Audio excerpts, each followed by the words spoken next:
Welcome to New Realities. I'm Alan Steinfeld, and I'm very, very happy to have back on my show Elliot Maynard. He is the creator of future science, and that's future science on many, many levels, not just technology, but it also includes art, consciousness, and basically development of a new paradigm, a new way of thinking. Elliot, thank you for being here. Let's give an overview of what future science means to you. Future science technology is essentially a new operating system for the human race and also for our planetary home. It's best to think of this as a living fabric. In other words, it consists of 25 points which are all pathways for enlightenment. Each one is different. I'll give you some examples. We have future science art, which is the creation of living art forms. We have future science music, which is the creation of living music, music which interfaces between the quantum realms and the human consciousness. Quantum is a big part of this new paradigm. How do you define quantum? Working with the quantum field, the information is non-local. It's like digital. Yes. You go to any place in the You can track. go to any place on the track instantly. How does that relate to reality in that sense? Okay. I have a simple way of telling people how they can open themselves to this fantastic resource, the quantum consciousness. And I ask them to envision a small red switch with a lever in the middle against a black background in their mind. We've been taught as children by many of the linear left brain overlays to work and operate and think along that linear track. They tell us, don't believe anything unless you can prove it to be true. Right. I ask people to simply reverse that and say, don't disbelieve anything you can't prove to be untrue. Wait, so you're saying believe what people tell you until it's proven not to be true. Exactly. It's not about belief. It's maybe you could use the word accept. Exactly. That's much better, actually. As their subjective, if something's your subjective experience, I cannot argue with that. So I think what your future science also seems to involve the realm of subjectivity as opposed to an objective reality. You did a beautiful job expressing that concept, because what you said is we are creating our own reality. Right. Not diving in or operating in someone else's reality, be it the school's reality, the church's reality, the scientific or medical establishment's reality. Whatever people say is objective reality. We have to get underneath that paradigm, that way of thinking. Yes. Okay. And one of the core concepts of this involves the creation of entirely new paradigms. These are future science paradigms. The old paradigms might best be described as a box. It confines you. And you operate in that box, and if you push too far and try to get out of the box, the people, and you move people from their comfort zones in that paradigm, you are going to become a big target in a hurry. So get specific so we can have people have practical application of future science. The new paradigm is an evolvable, expandable paradigm. In other words, it has no limits. We reinvent ourselves continually. Examples are the garage inventors like Steve Jobs and people like that. They developed a basic concept that was brilliant. It shattered the present paradigm, but then they went right on and kept doing it. Now, if you work in the more traditional paradigms, you have to research it, you have to do statistics, and on and on and on. That's why the government and military get so, let's say, constipated when it comes to actual enacting and doing. So what we're doing here, instead of visualizing the dream, we're living the dream, we are the dream, we become the dream. Well, that's what I like about you. You're a scientist, you're a mystic, you're a philosopher, you're a visionary, you're an artist. So bringing all these realms together to create a new society, a new way we can live on a new planet, is what we need at this point in our history. Yes, we not only need it, I think it's imperative for our survival, and perhaps it should be called a survival imperative. Future science is the survival imperative, is what you're saying. That's a very nice name for it. So Thank you, Alan. Well, sure, why not? But if you now are talking to people and telling them how to live into this realm of future science, so they have to create a new paradigm. Now, what can they do practically in their own world to start to expand into this future? This is not rocket science. It's very simple, basically. One of the first things and most difficult things that all of us need to work on, and I'm no exception, is judgment. Being judgmental. This is what the church is all about. This is what the government is all about. This is what the military is all about. You simply have to learn to stop that left brain, linear brain from qualifying everything. When we judge something, we remove ourselves from, we make it separate from us. Yes, absolutely. Absolutely. Right on. So how do we stop the judgment? It's not easy. I think it just requires, first of all, observing yourself. Yeah. And one of the keys to working with the quantum field in any aspect is learning how to learn, observing the learning process, observing what the mind is trying to do.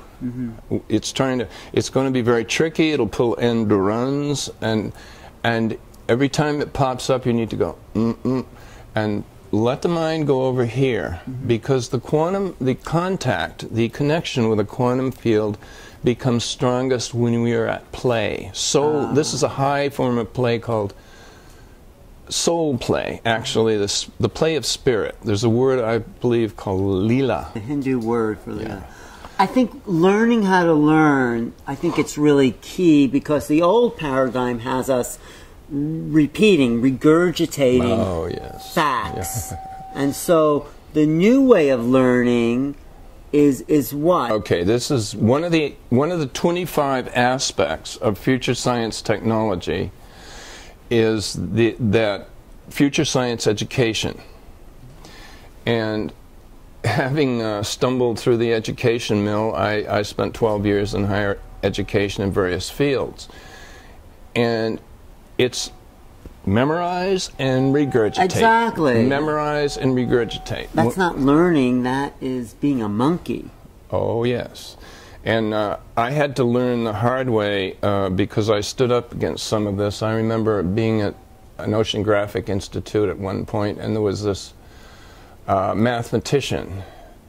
I was studying biological oceanography, things like that, which involved animals and coral reefs, and this mathematician said, "Oh, you need to learn calculus." Well, I have what's called a math block. I don't do well with math, but I can use math. I've always been able to use math. I said, look, if I need to have somebody do that kind of work, I'll hire one. Right. I'll hire a specialist. And that got me a nasty letter in my file. But so then the new way is what? How do we outline a new way for creative thought? Well, partially it's shifting the consciousness from the mind to the heart. Oh. But it works better that way when you connect up the two. Greg Braden and the Heart Math group tell us that it's an 18-inch gap, which gives people a little bit of something to hang their left brain hat on. And if we can balance the mind, the pure mental, the high mental energy, the good focus that great scientists and great artists and great everything have, great leaders have, with the heart. Meaning it has to be internally validated and embraced by yourself. I've made a great effort in everything I do to try to walk the talk and live the dream. I've specialized, I've taken underwater videos, and I've had the training to be a specialist in coral reef ecology. I've gone to remote islands and seen the damage from coral reef bleaching and storms and decimation by pollution and this sort of thing. How do we stimulate the inquisitiveness to go beyond the regurgitation? Because real learning is asking questions, isn't it? It's not giving answers. There's an old Hindu saying, it's better to be a tiger for one day than a sheep for 1,000 years. So the sheeple need to wake up and start to be brave. A real warrior looks toward the future. I believe that much of our dysfunctionality as a society can be attributed to this regurgitation, this burying ourselves in historical events where millions of people were killed, the wars, all of this. I like to work from the present into the future. History is fine as a reference. So what are some of the other 25 points? Because I think it's important that, because you've spent so much time, you know, investigating, researching, writing, thinking, that you've gone deep into the fabric of what works, what doesn't work. So give us some more of this treasures that you've uncovered. There are 25. Yeah. One of the first is Supersense Onyx. This is the use of the intuitive faculties that until perhaps 200 years ago, this is what was a great survival benefit for mankind, our intuitive senses. This means you keep your radar open all the time, whether you're in New York City or in the rainforest or in the jungle or underwater. Right. There's an awareness, and that awareness gives you a connection with nature, with the earth. So that's one. Supersense Onyx. It must be really funny, all these people walking around with these earplugs, totally disconnecting them from that supersonic awareness. I mean, that's just a comment. You know? Well, at some level, they're bathing in their own denial of. It's a little comfortable protection against all of the more uncomfortable advancements of technology. Right. Yes. No, I get it. Okay. I've mentioned future science art, which is the creation of living art forms. Yeah, talk about that. What do you mean living art form? We have Elliot's new book, Future Science Art. Elliot himself is a very talented, creative artist, not just a thinker. Well, talk about your art. Talk about the living art, the living act of creation, the way you work. I bless each art form at the end and give it a signature, and I say, I give you life. Oh. And so they have a life of their own, and they broadcast out this little symphony, and at some point they will bond with other people. Someone will come in and say, oh, you know, it's like, that. I want that puppy, you know. So the next one was... Future Science Medicine. Yeah, talk about that. Future Science Medicine brings our state-of-the-art medical establishment in contact with so-called medical intuitives. These are people that can see inside the human body. They can visualize it. Different people visualize it in different ways. They can see where the energy flows are blocked, and then they can remove them. So having a surgical team, conventional medicine, along with intuitive team, they can monitor the patient, they can help support the team, and make sure, and actually this has been documented, they can, for one example, shorten the recovery time from anesthesia by 50%. No, that's great. I'm totally into medical intuitive, but it takes a huge jump in the medical world to start to accept just the fact that telepathy, empathy, intuition exists. How do we get that faction to join into this other way of being? Well, I've said in my book that essentially science, establishment medicine is going to have to, they've hit the wall in certain areas. They cannot find solutions to certain problems which are embarrassingly apparent at this time. Fukushima radiation is the number one right now. It's awful. It's awful. So there's no way. And also they can't find answers to questions like, does consciousness survive the body, which is obvious if you've talked to anyone who's had a near-death experience. So there's these two polarities that science doesn't they're not able to pull together in the old paradigm. Right, and religion has done a beautiful job of coloring that up in different ways too. I'm not here to criticize religion, but a simple analogy or a metaphor was given to me by a Catholic nun that I worked with during my experience working with the Hopi Native American tribe in northern Arizona, and she told me that every religion has spiritual people. There are spiritual people and there are religious people. I agree with that. So, okay, so you have medicine, we have education. What's another of the points? Because I'd like to get through a lot of them here. After-death communication. Oh, that's good. a huge one. All right. And again, I was put in the position where I had a former mission partner and wife of over 30 years just pass away very quickly. Your wife? Yes. Uh-huh.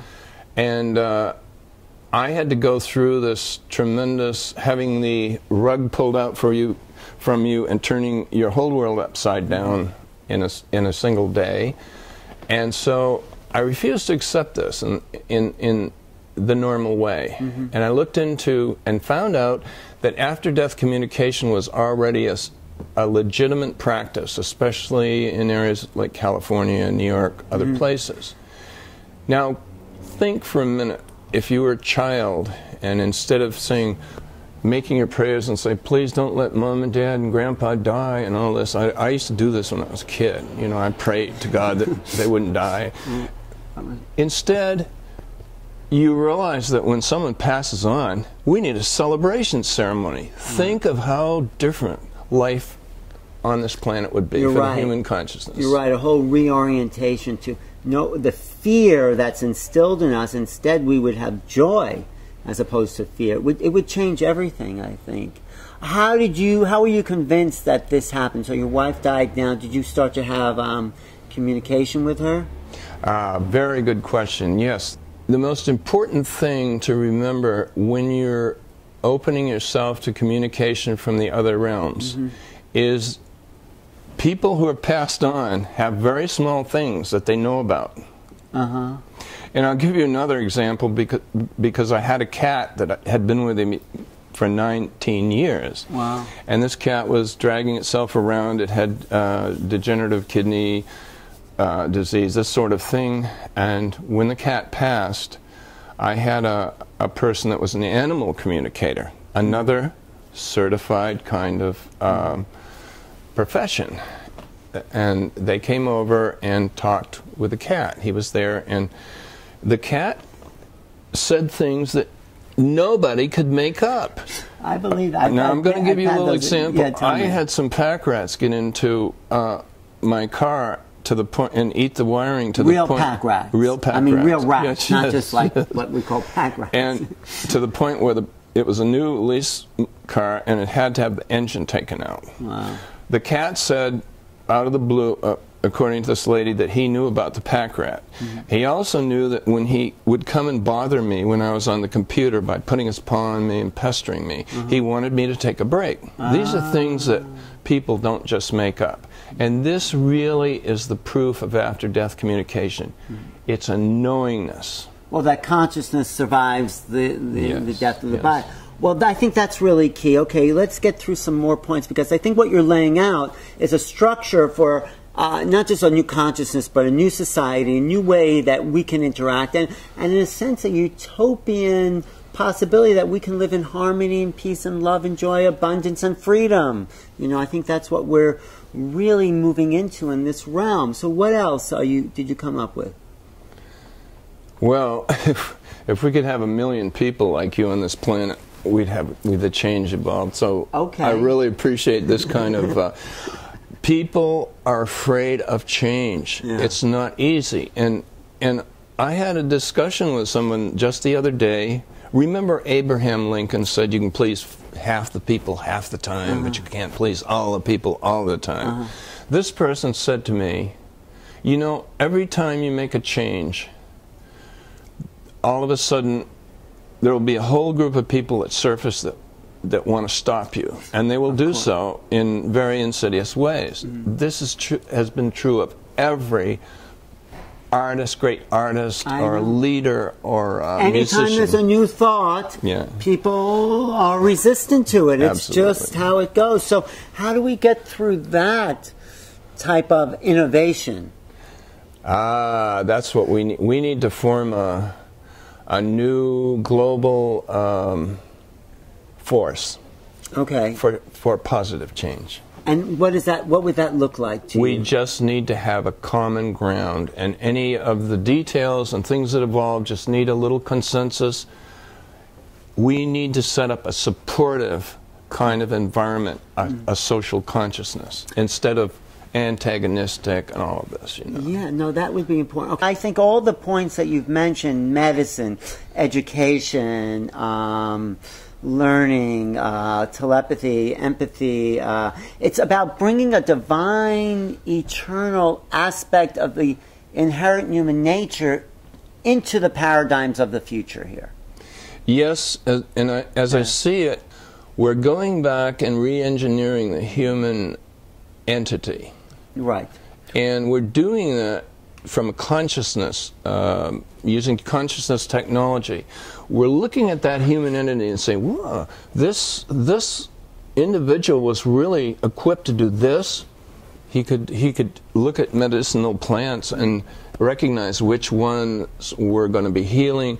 These are things that kept humans surviving for millions of years. Right. You know what I also get from what you're saying? You know, in the old paradigm, you'd go to school, you graduate, and then you try to fit into a job that was already prepared. In the new paradigm, what you're saying, you don't fit into a job, you create it, or you go with what your desires are, and the job forms around who you are. It really is a new world that you are envisioning, and the book that's coming out in September, Brave New Mind, is the encapsulation of a lot of these future science principles. Absolutely.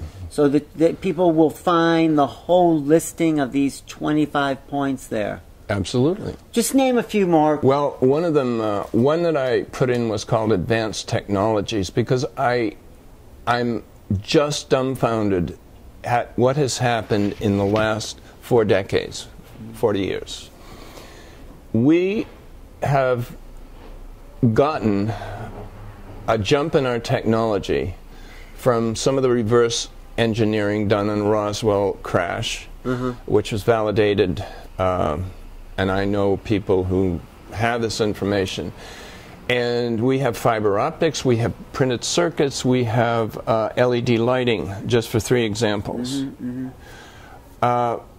Also, very recently, I've had discussions and came to an agreement that a lot of these other very new developments that people are living, they're living their cell phone lives now, like it or not, are from individual ideas trickling down. The quantum field is becoming more accessible because of, we're talking about it. It's becoming not so threatening.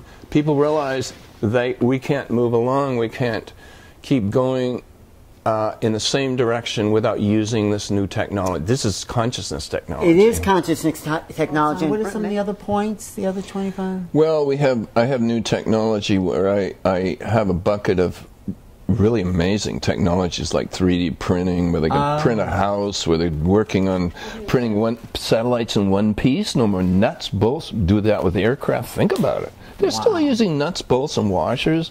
And when you get the Russians, the Americans, they have different, you know, metric and English and all this. I've worked with NASA people, talked about this stuff, you know. Wow. Yeah. So taking all these points of future science together, what do you want to leave people with as something practical and useful before they read your book, of course, that they can start to chew on and think about? I have some basic kind of things that would make great changes in the world. One is try to do something nice for at least one person every day. So simple, it's kind of a Boy Scout thing. It probably works. Second is leave the place a little better than you found it, wherever you are. And it takes a lot of courage. It takes a lot of courage and a lot of really heavy pratfalls, falling on your face, getting up again, picking yourself up and putting all the parts together. So the people that end up at the vanguard of this are going to be really tough. They're going to be real warriors, just by default, if nothing else. Right, because they had to pick themselves up from their face all the time. Right. So any final words you want to really impact on people? Yes. Remember, if you shoot the messenger, you're not going to get any more mail. Try to remember to put yourself in the other person's moccasins. And continue to live the dream. Join the adventure. Become part of the greatest club on the planet. Which is the club of? Of the human, the new human, which I like to call Homo Novus. Homo Novus. Brave New Mind. Subtitle is Living in a Future Science World. And essentially it's a new operating system for planet Earth. It contains 25 points. Yeah. Which come in to the interfacing with a quantum field, which is how the magic happens. So we can all become alchemists of our own design. Beautiful. Out in September, Elliot Maynard, philosopher, thinker, scientist, inventor, artist, creator, musician, and also someone who's really at the cutting edge of trying to pull together all these ideas to create a new future of future science. Thank you. Thank you, Elliot. Thank you, Alan. This is Alan Steinfeld from the National Arts Club in New York City. It's been a beautiful setting we have here for this interview. Thanks for watching. Your email and website is? Arcos Cielos, which is the name of our foundation, ARCOSCIELOS.com. Okay. What does that mean, Arcos? Arcos Cielos means a rainbow in the sky, and essentially, but it's a bridge in understanding, a bridge between art and science, between ancient and modern technologies, and a bridge in understanding between all races. Thank you. If you want to reach me, go to newrealities@earthlink.net and my email, newrealities.com. Thank you. Thank you, Elliot, and see you next time. I really like your whole complete vision of what's possible. I think Brave New Mind will be a good addition to the evolution of thought and culture.